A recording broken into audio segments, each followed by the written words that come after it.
Any chance of just synopsizing just the main takeaways from the malchus binah discussion? Well, what? Say again? Any chance of getting a synopsis of the main takeaways from the binah malchus discussion, the bracha discussion?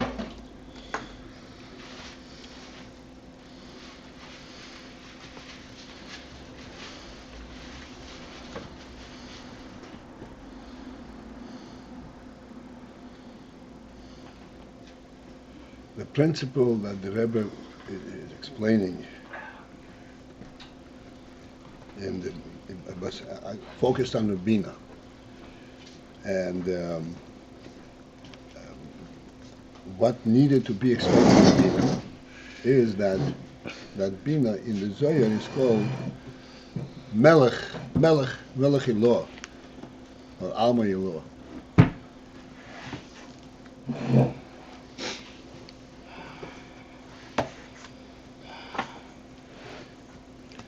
So there are two opposite points that need to be explained. One is binah comes from chochmah, and binah is actually elaboration of the chochmah. So why dafke binah is malchus and not chochmah itself? On the other hand, binah is part of sechel. Part of Chabad, part of is very closely intricately related to chochmah. How is it malchus?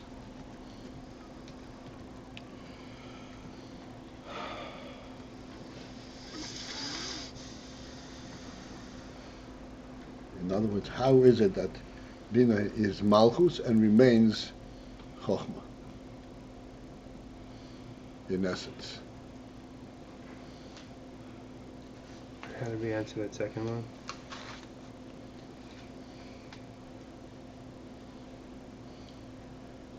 Yes, and the second one by explaining that all the inyonim in binah are constantly alluding to the chochmah. The inyan is to reveal the chochmah, not to create a separate entity, like further down in malchus to create a new bria.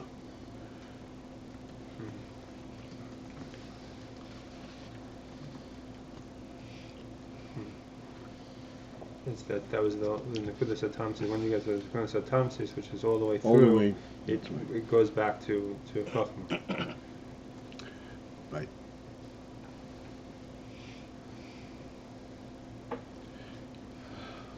Then how do we say that it's malchus? What's the point that the binah is melech? That the elaboration of binah is a young malchus.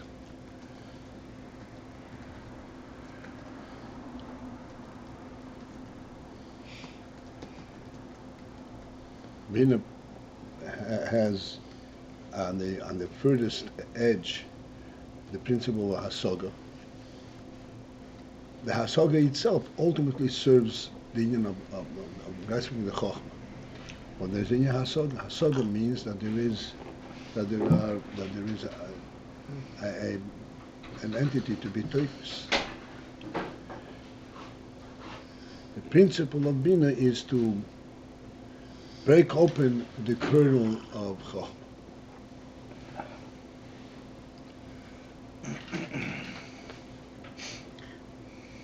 And that ultimately is the source for malchus? ultimately this is a social malchus.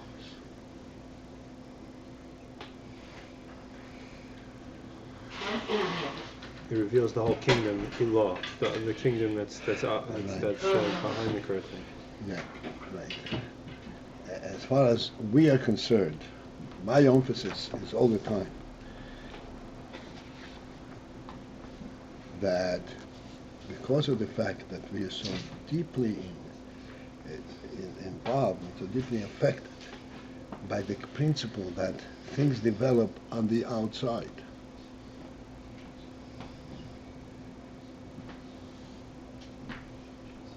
which is completely insignificant.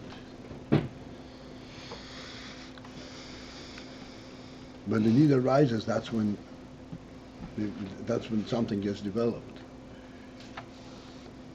And here we have the recognition that not so, that the whole development is actually rooted on the very top.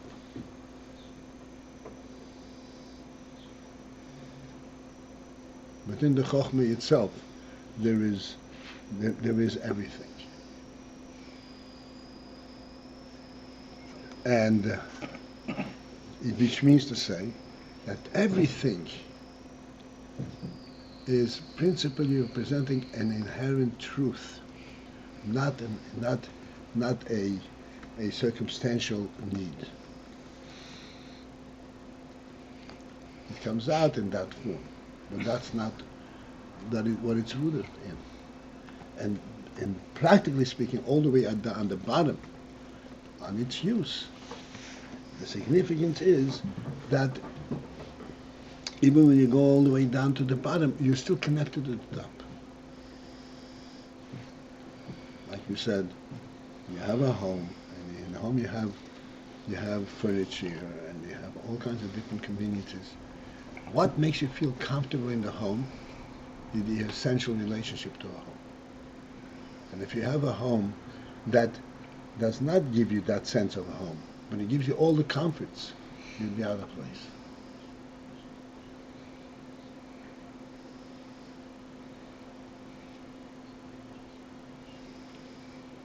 Do you see what I'm saying?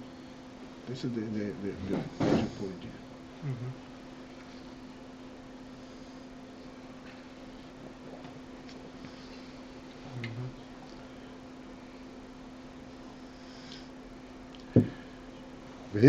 Okay, four lines from the bottom, at the end of the line. Yesh oid pirush. There's another interpretation or explanation behind shekosa b'zehar. Melech in law v'tato. That's what the Zohar says. Refers to that there is melech in law, there is the upper melech, and then there is tato, there is the lower melech.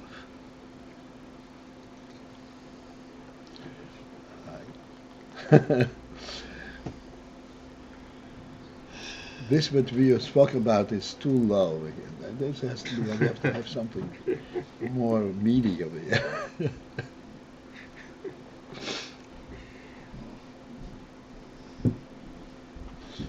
The Melech Ilo hu bechinat malchus de insaf.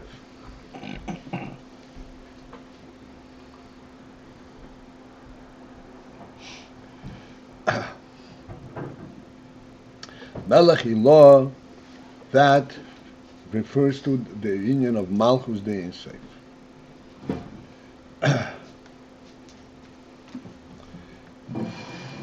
In order for us to keep some kind of a perspective,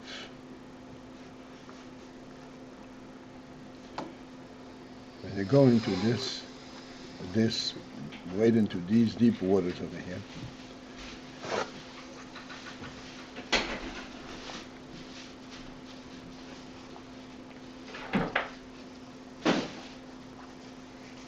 is the principle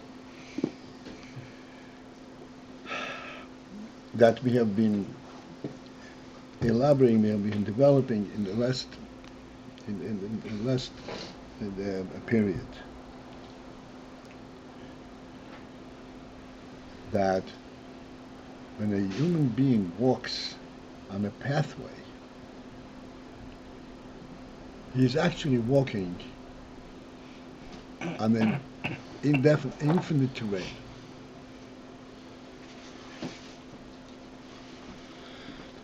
From within this terrain, he engages, he identifies a certain path,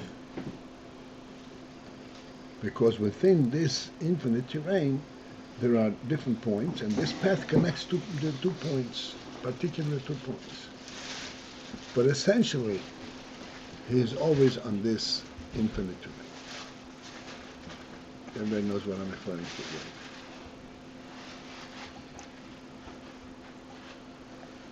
here. And we pointed out many times that this is the principle of sechel, in contrast to the animal that does not have sechel. We have explained many times the animal has sechel in the sense of instinct, of reactive. Not a sechel that defines reality. The reality is that which hits me over the head. It's an instinctive aspect. And then could be a logical reaction to it. But all that is within the instinct arena.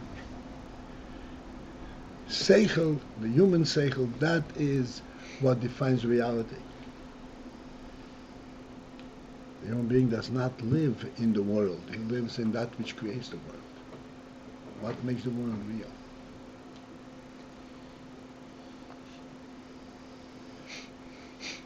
Bereshis bo Elokim is a Shemayim v'Zoretz. The Elokim give Shemayim v'Oretz a reality.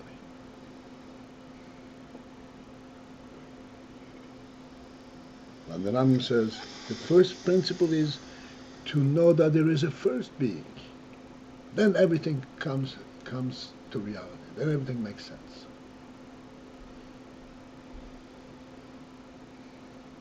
This is sechel.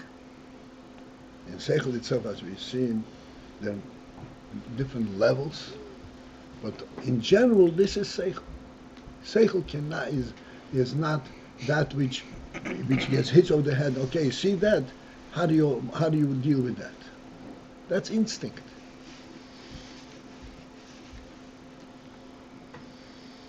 Where is the sechel coming from? Sechel comes from the nefesh. Nefesh is life. Life is true in and of itself. Life is not a conglomerate of many different forces. And this is why we always point out, we cannot possibly understand life, but we all realize life is an eternal thing.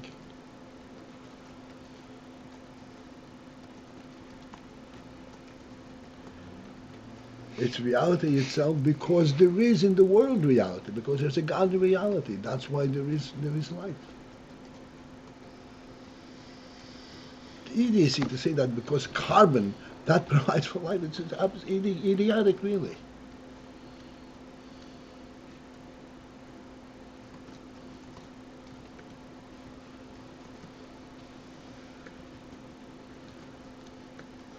Because we have a neshama. Pure life. We point out that human life is completely different. It's not life that is a living body, but life per se. That's where sechel comes from. And the sechel, and that says, yes, there is a reality. It starts from chochmah on down. We way back when we said chochmah, what is the true definition of chochmah? That there is such a thing as truth. Motzerishi, that's chochmah.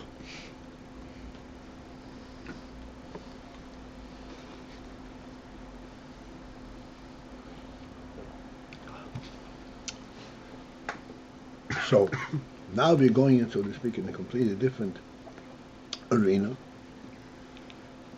Melech Elo is malchus, bechinat malchus the Ein Sof. Everybody understands, knows what the word Ein Sof means.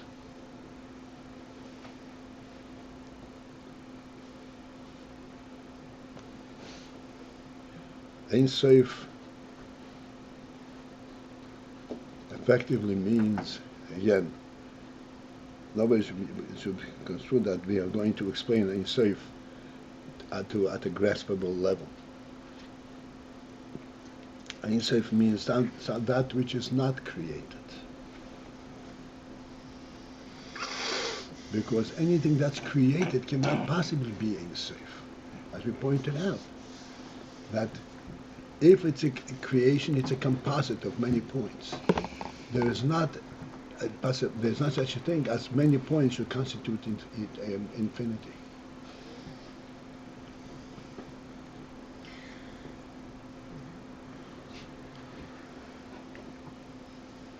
The Alter Rebbe explains that you have the ocean that has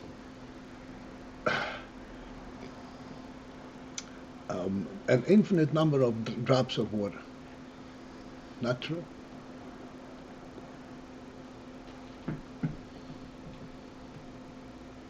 If you have the whole ocean, add to it another drop, you have added a drop. You made it bigger than it was before. The fact that you cannot count these drops doesn't make it infinite.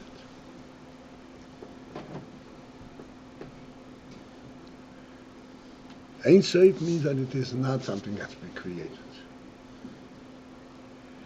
This is what we're saying all the time. There's a first being that is not created, that doesn't come into being. Doesn't have a beginning.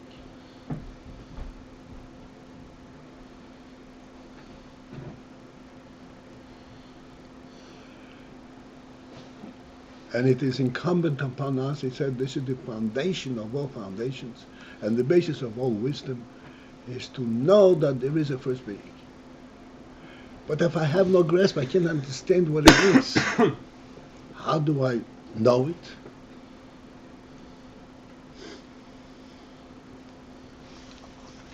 This knowledge actually represents the capability that we have to relate to that which is higher than knowledge.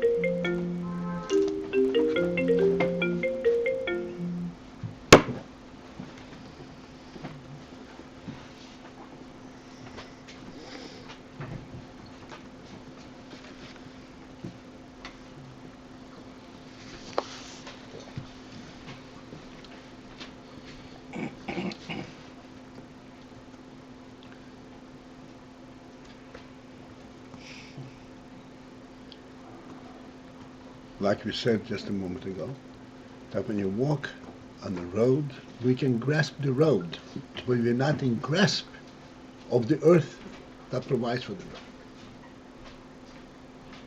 We are aware of it. We're aware of it to the extent, yeah, that's reality.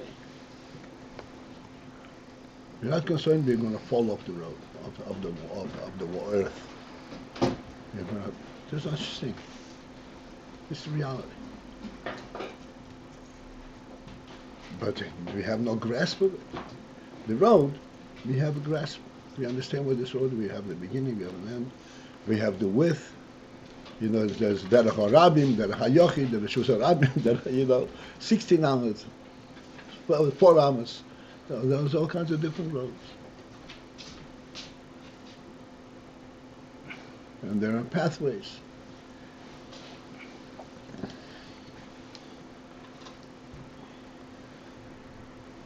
So, Melech Elo is called Ein Sof, malchus of Ein Sof.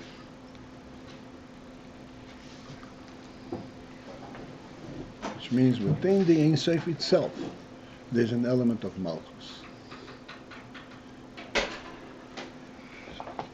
If I should, okay, I don't know to what extent, okay, I'd like you to be with me now. I'll try to get, be within grasp, within context. The principle of malchus is, just like world is zman u'mokum. The principle of malchus is that which provides for zman u'mokum. Just like a melech, in the simple sense in our world. What's a melech?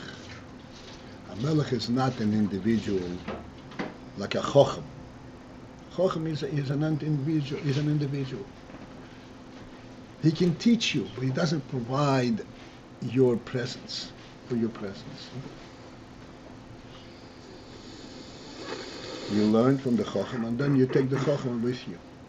A melech, you never step out of his domain. No matter how huge his domain is, you never step out of his domain.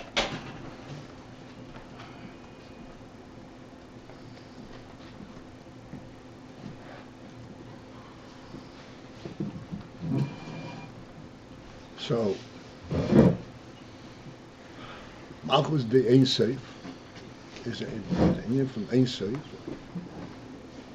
The real Ein Sof, in other words, this is the real reality. And then he says malchus the Ein Sof, which means it provides for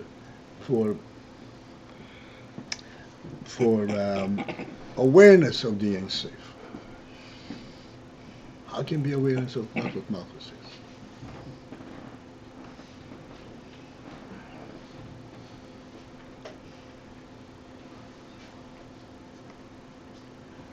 Just as we said on our level, on a much smaller level, infinitely smaller level, but still it's of a similar concept.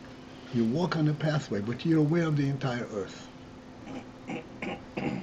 Not only are you aware of the entire earth, you're aware of the space around it. You're aware of the sky around it. And you're aware of the sky going indefinitely. You're only aware of it, you have no grasp of it.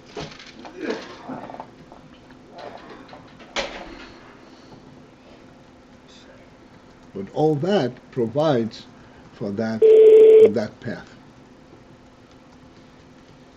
This awareness that we have, it's higher than sechel.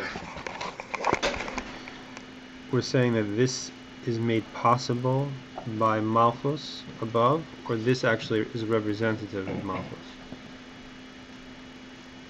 In other words, this is emunah basically, or still it's in the highest levels of sechel, this awareness. In our awareness, there are also many different madrigas.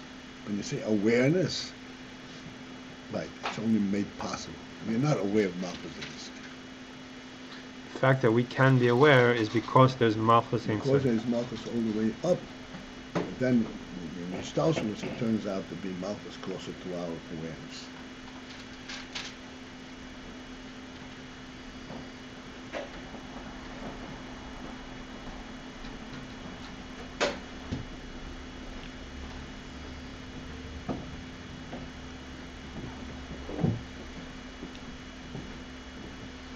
Just as we say, this would be the class of that. Just as we say that the earth, you can look at the earth from the perspective that it gives support to your foundation. But that is not the correct definition of earth.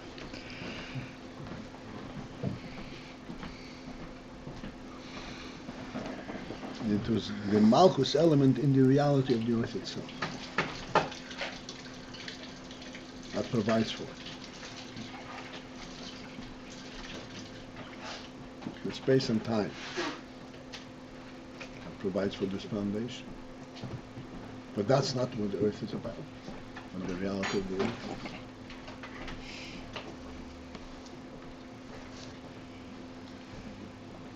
I thought we said we don't look at Earth as something that's holding up the building. We look at the foundation as being part of the reality of the Earth, or it was a distinction that you were making, that we don't look at it as another support.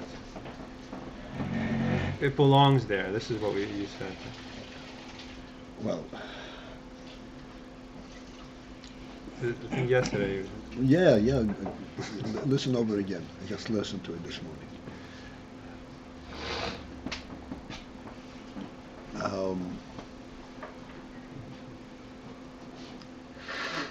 How we look at it, how it is, are two different things.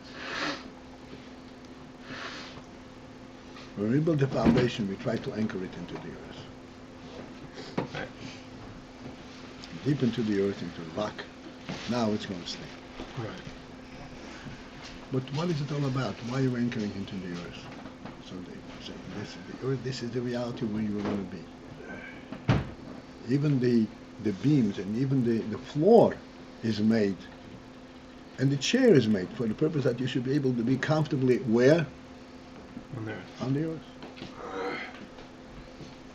Okay. It's a completely different reality. I thought that. Okay, I thought yesterday. Sometimes when you explain, well, how is the earth standing? How is the earth where it is? And we say that the. That's right. And then when you come to ask the question, inappropriately, but you ask, okay, but this is standing. The earth is holding up. How is the earth standing? It says, the earth is standing. It's standing. Right, but we don't say that the. What is it? What's the? Blima. We don't say the blima is holding up the earth. No. Paltiel says it's standing because that's blima means without a foundation, without a means of standing.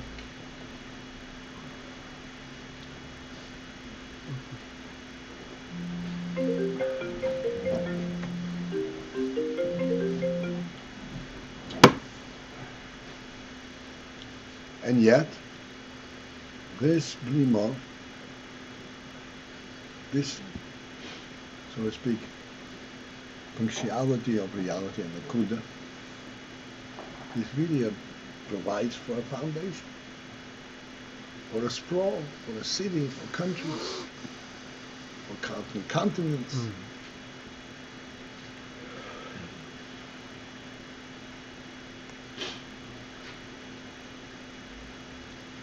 So, I don't know if I have time, but what was the distinction between the blima and the point that you wanted to make with the earth was? Because to me it started to sound a little bit similar.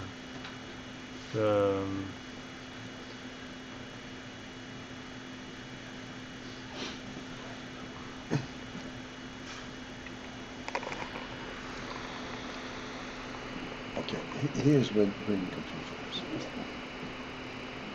Just like we learned before, we discussed the Ayin of the chochmah of binah, which is a phenomenal thing.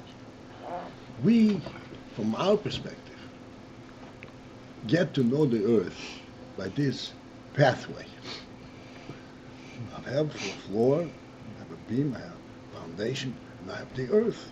The earth supports my foundation. Then I reflect, wait a second, is that how I relate to the earth? Is that a correct definition? This is where it comes to, when it comes to full expression of reality. This is the malchus and tamsis of binah. In reality, you sense it on a completely different level. But how do you get to know it? Mm-hmm. You got to know it through this process. And then at the end you say, wow, the earth is so much more than... Yeah, it's a reality itself. Mm-hmm. Why do I build the whole house? Because I want to be on the earth. Mm-hmm. Take it away from the earth and put it elsewhere. Who needs it?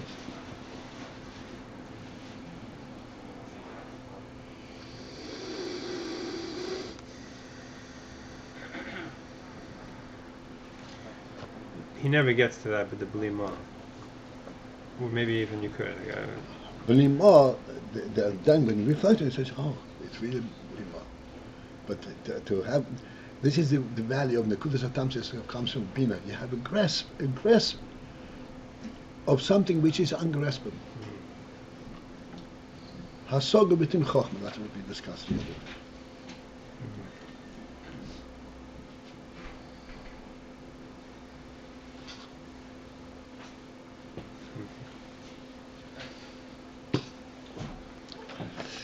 is it for this morning.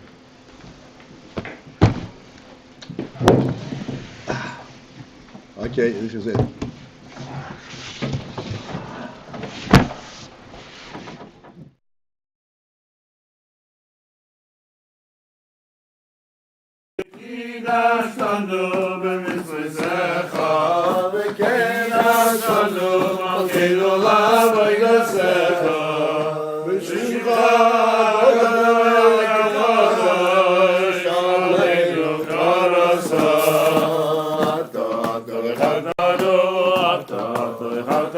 Mikol